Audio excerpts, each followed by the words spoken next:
Price the Lord, ஹல்லேலூயா. கிறிஸ்துவுக்குள் பிரியமானவர்களே, இந்த அருமையான காலை வேளையிலும் தேவ சமூகத்துக்கு வந்த உங்கள் ஒவ்வொருவரையும் இயேசுவின் இணையற்ற நாமத்தினாலே அன்பின் வாழ்த்துக்கள். இந்த நாளிலும் யோவான் 15ஆம் அதிகாரம் 16வது வசனத்தை அடியேன் வாசிக்கிறேன். நீங்கள் என்னை தெரிந்து கொள்ளவில்லை, நான் உங்களை தெரிந்து கொண்டேன். ஆமேன், ஹல்லேலூயா. தேவனாகிய இயேசு கிறிஸ்து இந்த வேளையில சொல்லுகிறார், நான் தான் உங்களை தெரிந்து கொண்டேன் என்று சொல்லுகிறார். ஆமேன். பாருங்க, நாம ஏதோ தேவனை தேடி போய் நம்ம பாவத்தில் இருக்கிறோம், நம்ம அசுத்தத்தில் இருக்கிறோம் அப்படின்னு நினைச்சு போய் எங்கேயாவது ஆண்டவர் நமக்கு பாவ மன்னிப்பு தரமாட்டாரான்னு சொல்லி போய் நம்ம எந்த ஆலயத்திலையும் போய் உட்காந்து பாவ மன்னிப்பு பெற்றுக்கொள்ளல. தேவனாகிய கர்த்தர் தான் நான் படுகுழியில் இருக்கும் பொழுது அவர் என்னை தேடி வந்து என் பாவத்திலிருந்து என்னை ரட்சித்தார். ஆமேன், ஹல்லேலூயா. உண்மையாகவே இயேசு இந்த உலகத்துக்கு ஏன் வந்தார், எதற்காக ஆண்டவராகிய கர்த்தர் தன்னுடைய மகிமையை விட்டு இந்த பூமிக்கு வந்தாருன்னா பாவிகளை ரட்சிக்கவே அவர் இந்த உலகத்துக்கு வந்தார். அப்போ இயேசு சொல்லுகிறார், நான் தான் உங்களை தெரிந்து கொண்டேன், நான் மேல இருந்து உனக்காக தான் கடந்து வந்தேன். இந்த பிரசங்கத்தை கேட்கிறவர்கள் ஒவ்வொருவருக்காகவும் இயேசு இந்த உலகத்துக்கு வந்திருக்கிறார். அதுதான் இந்த காலை வேளையில சொல்லுகிறாரு, நான் உங்களை தெரிந்து கொண்டேன், நீங்கள் என்னை தெரிந்து கொள்ளவில்லை. ஆகையால இந்த உலகத்துக்குரிய காரியங்களை குறித்து நீங்க பயப்படாதீங்க. ஸோ நான் தானே உங்ககிட்ட வந்திருக்கேன், நான் தானே உன்னை தெரிந்து கொண்டிருக்கேன், உனக்கான தேவையை நான் சந்திப்பேன் என்று கர்த்தர் சொல்லுகிறார். ஹல்லேலூயா.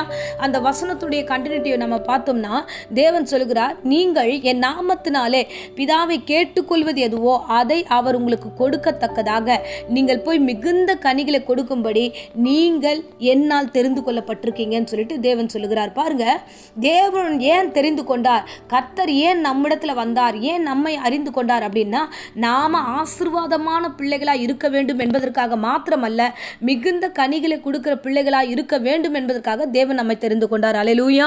ஸோ இந்த வேளையில கூட யோவான்ல விதமாய் வசனம் சொல்லுகிறது. 6ஆம் அதிகாரம் 70வது வசனத்துல சீஷர்களை பார்த்து சொல்கிறார், இந்த 12 பேரையும் நான் தானே தெரிந்து கொண்டேன், ஸோ உங்களை நான் தானே அழைத்திருக்கிறேன் என்று அந்த அழைப்பை குறித்து ஊர்ஜிதமாய் சொல்லுவார். அதே தேவன் தான் இப்போது உங்களை பார்த்து சொல்லுகிறார், நீங்க கவலைப்படாதீங்க, உங்களை நான் தான் தெரிந்து கொண்டேன், எனக்காக நான் உன்னை தெரிந்து கொண்டேன், நிச்சயமாகவே உங்களை ஆசீர்வதிப்பேன் என்று கர்த்தர் சொல்லுகிறார். ஹல்லேலூயா. நாம ஒன்று பண்ண வேணும், என்னன்னா நாம தேவனுக்குள்ள நிலைத்திருக்கிற பிள்ளைகளா இருக்க வேண்டும். அதுதான் அந்த வசனத்துல நம்ம தொடர்ந்து வாசிக்கும் போது ஆண்டவராகிய இயேசு சொல்லுகிறார், நீங்கள் போய் கனி கொடுக்கும்படிக்கு, உங்கள் கனி நிலைத்திருக்கும்படிக்கு நான் உங்களை ஏற்படுத்தினேன். ஆமென், ஹல்லேலூயா. தேவனாகிய இயேசு கிறிஸ்து நம்மை ஆசீர்வதிக்கிறார். நான் அவருடைய நாமத்தினால் நம்ம கேட்கும் பொழுது கர்த்தர் நம்மளை ஆசீர்வாதமாய் அந்த கனிகளை கொடுக்கும்படியாய் நடத்துகிறார். அந்த கனி நிலைத்திருக்கும்படியாகவும் கர்த்தர் நம்மை தெரிந்து கொண்டார். ஆமென், ஹல்லேலூயா. தேவனாகிய கர்த்தர் நம்ம இடத்துல முகமுகமா இன்றைக்கு பேசுகிறார், நீங்க இல்ல, நான் தான் உங்களை தெரிந்து கொண்டேன். பாருங்க, வேதாகமத்தில் அநேகரை கர்த்தர் அழைத்திருக்கிறார். அநேகருடைய காரியங்களை குறித்து நம்ம பார்க்கிறோம். ஆபிரகாமை கர்த்தர் அழைக்கும் போது அவனை வனாந்தரத்தில் அவன் தனிமையாய் வருகிறான். தன்னுடைய வீட்டின் காரியத்தெல்லாம் விட்டுட்டு வெளில வரும்பொழுதும் கர்த்தர் அவனை ஆசீர்வதித்து மிகப்பெரிய எஜமானனாக கர்த்தர் அவனை மாற்றினார் என்று வேதம் சொல்லுகிறது. ஹல்லேலூயா. இன்னும் அடுத்து யோசேப்புடைய வாழ்க்கையில பார்த்தோம், புறஜாதிய இடத்துல இருந்தாலும் அங்கே கர்த்தர் அவனை பெரிய அதிகாரியாக கர்த்தர் அவனை ஆசீர்வதித்தார். தேவன் அவனை தெரிந்து கொண்டார். அவனை மிகுந்த கனிகளை கொடுக்கத்தக்கதாக, மிகுந்த ஆசீர்வாதங்களை கொடுக்கத்தக்கதாக கர்த்தர் அவனை மாற்றினார். இப்படியே ஒவ்வொருவரையும் நாம் பார்க்கும்போது தேவன் ஒவ்வொருவரையும் தெரிந்து கொண்டு அவர்களை குறித்ததான நோக்கத்தை கர்த்தர் நிறைவேற்றினார். அப்படியே தாவீதுடைய வாழ்க்கையிலும் கர்த்தர் நிறைவேற்றினார். புதிய ஏற்பாட்டில் இருக்கிற அநேகருடைய வாழ்க்கையில கர்த்தர் நிறைவேற்றினார். ஸோ இன்றைக்கு கர்த்தராகிய இயேசு சொல்லுகிறார், உங்கள் வாழ்க்கையில நான் உங்களை தெரிந்து கொண்டேன். நான் தெரிந்து கொண்டதுக்கான ஒரு அர்த்தம் உண்டு. நீங்கள் மிகுந்த கனிகளை தர வேண்டும், நீங்கள் மிகுந்த ஆசீர்வாதம் உள்ள பிள்ளைகளாய் வாழ வேண்டும், நீங்கள் எல்லாவற்றையும் நிலைத்திருக்கிற பிள்ளைகளாய் இருக்க வேண்டும் என்பதற்காகவே கர்த்தர் தெரிந்து கொண்டார். ஆமென், ஹல்லேலூயா. ஆகையால தேவ சமூகத்துல எல்லா பரிசுத்தவான்களும் எப்படி தெரிந்து கொண்டு தன்னுடைய வாழ்க்கையை அர்ப்பணித்தார்களோ அதே மாதிரி தேவனை நோக்கி, ஆமா ஆண்டவரே, நீர்தான் என்னை தெரிந்து கொண்டீர், என்னை நடத்தும் என்று நம்முடைய வாழ்க்கையை ஒப்புக் கொடுக்கும் போது கர்த்தர் நிச்சயமாகவே நிறைவேற்றி நடத்துவார். ஹல்லேலூயா. எரேமியா பார்த்து கர்த்தர் சொன்னார், நான் உன் தாயின் கர்ப்பத்தில் உருவாகும் முன்பே உன்னை பெயர் சொல்லி அழைத்தேன். அப்போ ஆண்டவர் நம்மை தெரிந்து கொண்டது ஒரு முக்கியமான நோக்கம் உண்டு. நோக்கம் இல்லாமல் ஒருவரையும் தெரிந்து கொள்ளல. கர்ப்ப பிறப்பா இருக்கும்போதே கர்த்தர் தெரிந்து கொண்டாருன்னா ஏதோ தெரிந்து கொண்டு அப்படியே நம்முடைய வாழ்க்கையை விட்டுவதில்லை, நம்மை தெரிந்து கொண்டு ஆசீர்வாதத்தில் நடத்துவது தான். ஆமென், ஹல்லேலூயா. இன்னைக்கு நிறைய விஷயங்களை குறித்து நம்ம குழம்புறோம். ஐயோ, நம்ம வேஸ்டா ரட்சிக்கப்பட்டுட்டோமோ, நம்ம வாழ்க்கையில ஒண்ணுமே இல்லையே, ஆசீர்வாதமே இல்லையே, நம்மளை யாரும் எப்படியுமே லீட் பண்ணலையே, நம்ம ஏன் இப்படியே இருக்கிறோன்ட்டு பல குழப்பங்களுக்கு மத்தியில் நம்ம காணப்படலாம். இல்லை, நீங்கள் சோர்ந்து போகாதீங்க.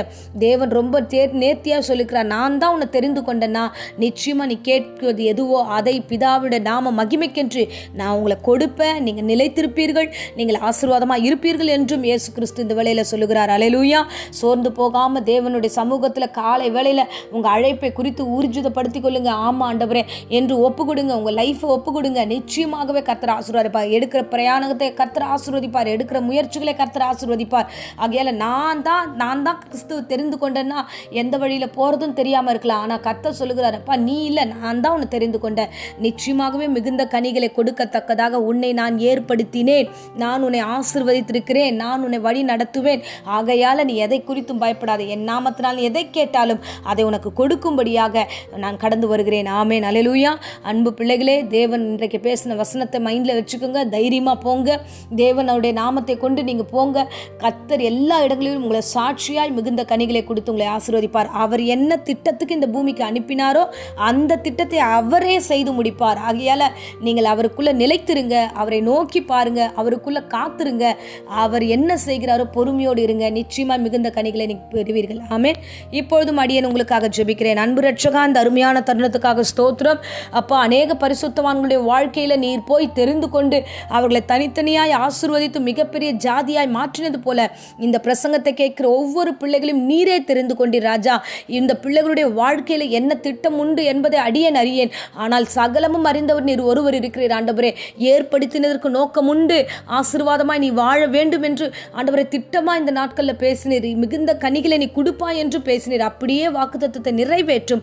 ஆசீர்வதியும். உம்முடைய திட்டத்தை பிள்ளைகளுடைய வாழ்க்கையில் நிறைவேற்றும்.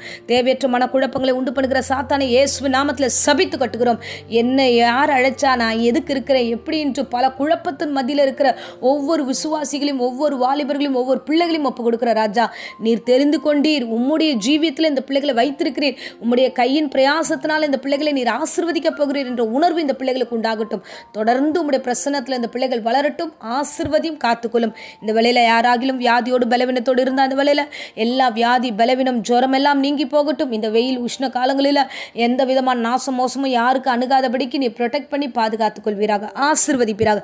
இயேசுவின் நேற்று நாமத்தில் ஜெபித்து ஒவ்வொருவரையும் ஒப்புக் கொடுக்கிறேன் ஜீவனுள்ள நல்ல பிதாவே. ஆமேன். ஆமேன். Praise the lord. God bless you.